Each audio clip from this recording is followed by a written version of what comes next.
Expectant parents Harry and Meghan seeking the advice of a parenting coach, no less. It is safe to say everyone needs a little helping hand when it comes to a new baby. So with that in mind, this morning we're going back to basics. Some of the most useful must-have baby gadgets that will make life that little bit easier for all the first-time parents out there. Colin Baker joins me now with his top picks. Colin, good morning. The Royal Advisor. The Royal Advisor, maybe exactly. They'll call me. Maybe they're watching. That would be fantastic if I got to go over there. And Buckingham Palace, do they live there? No, they live, I think, around Kensington Palace, don't they? Okay. Well, still, I'm sure it's nice. Or St James's, somewhere around probably there. Nice. Yeah. I'd like to visit. I'd say it's not too shabby, yeah. If they are watching, yeah, I'd help. If they are watching, then we'll start down at this end. Do you know what? I've been doing a lot of research in the past week on babies, because I don't have a baby. So a friend of mine has a 3-month-old, and she's been helping me go through these products and pick out gadgets that can be in some way helpful to her experience.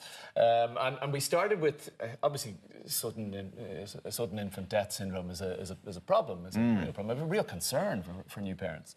So there's various sensors that track breathing and movement of baby during the night.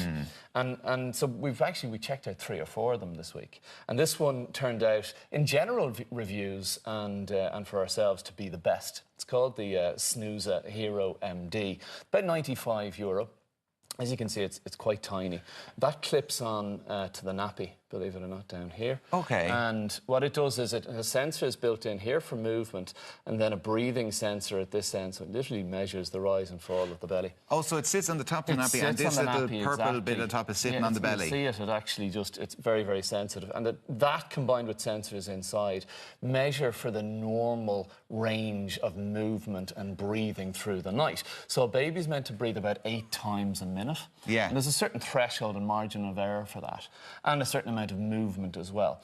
And if that goes outside that scope, or baby stops breathing, or breathing is reduced to an unhealthy level, it starts to vibrate to rouse the baby. Oh, right, yeah, okay. So exactly. an alarm doesn't necessarily go off. Not necessarily straight off. And then if after 45 seconds, so it actually steadily increases that across 45 seconds range, and then after 45 seconds, it starts to alarm. Quite a loud alarm. So at that point, obviously, the danger point. And terrifies that's when the parents. But what's nice is there's no false alarms. All week, there's been, even when my friend Joanne picks up the baby to feed the baby in the middle of the night, it recognises that that's normal movement. Yeah, because so there's no false alarms. She doesn't have to remember to turn it off. They've been around, these breathing sensors, for a while, and I know we had them, and they're ones that the baby lies on under the mattress. The problem with them is inevitably the babies start to move around and they roll off, and then you wake up in blind terror. My friend Joanne was saying she goes in and I elbowed my wife one night to get her out of the way to try and save our child. I'm sure there's all sorts of dramas like that.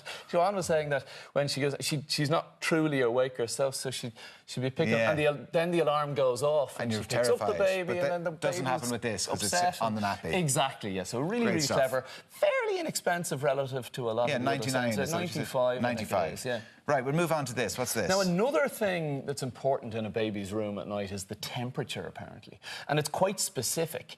So too warm, obviously, and there's risk of ill health or bad sleep. Too cold, similar. And the optimum temperature, I think it's about 19 degrees or so, 19, 20 degrees, I suppose allows the baby to sleep a lot better, a lot sounder, a lot healthier, and obviously to give the parents maybe, hopefully, a slightly better night's sleep as well. So this is the Grow Egg 2, and I think that's around about the €69 mark or thereabouts, €49. And what that is, it's a very precise. It's actually €35. 35? Is it? I'm really sorry. I'm not good with numbers. €35. But it has an accurate temperature. You can't see it from there. There's a temperature gauge on the front. Oh, 21.9 degrees. So it's slightly warm here. But what it also does is the colour here, the colour code of the nightlight reflects that temperature. So even without seeing that temperature gauge itself, you can gauge sort of so you can poke your head in the door and see that it's not a bit blue, or if it's a bit red. Exactly. Cool, and it's sort of fairly clear for the parent to see just at a glance when they're walking in and out of the room. It also serves as a nightlight. You can vary the intensity of that light. And again, having a nightlight in a room is apparently quite important, not just for the baby, but also when the parent comes in to say feed the baby or look out for the baby, changing that light level it affects the baby's sleep as well. Let me tell you, you blind them with your mobile phone flashlight. That's this is, there you go. Yeah. They said, all ahead of me. What's this? So this is the Tommy Tippy no-touch thermometer. So if you remember, obviously, maybe when we were kids, the thermometer, you know, you'd stick in funny places, and it wasn't the most comfortable thing to use. And if the parent and again, you wake them up at night, like these first two, to check their avoid temperature. waking them. Even just the contact ones on the forehead, it tends to wake up the baby.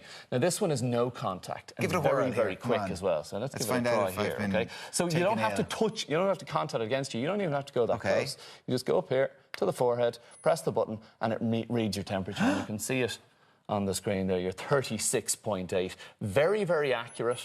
Again, I've tried 4 different versions of this, and that's about the best value, the most accurate, and the most easy to use. Yeah, great. And you don't wake them up again. Don't wake them up at night. Yeah. Now, what are these? Babies are really keen on biting things and picking things up and chewing things. And the amount of iPhones I end up having to fix, it's great for business, actually, because they've chewed it or dropped it or thrown it across a room. This is just a handy, cheap gadget set for babies to play with. So the typical things they want to pick up, the keys, your the phone, car keys, the television remote, your phone. And it's inexpensive and safe for kids to pick up and play with. Yeah, and I guess it gets them used to being able to do you know what? There's a lot of controversy about this type of thing. I was talking to actually Gary earlier on, and this thing goes nuts, by the way. When you you want to take the batteries out of this very quickly, because it just randomly rings, as if your phone isn't bad enough. But they were saying on the marketing material for this, gets baby used to playing with smartphones. I don't think they need any help in that regard. I think this is more for the parents, so that, you know, it keeps them, you know, entertained. See, I think if you gave them their own iPhone safe. You know those old, like, roundy phones that you play with as a kid? You see, if you give a kid that now, they won't know what it is. Yeah, they won't, and they won't want it either. They want... I don't know if a baby... I don't know if a baby really wants to play with this. 3 months old, yes, but hit 6 months, they're looking for the iPhone X. All right, Colin, listen, thanks a million for all of that.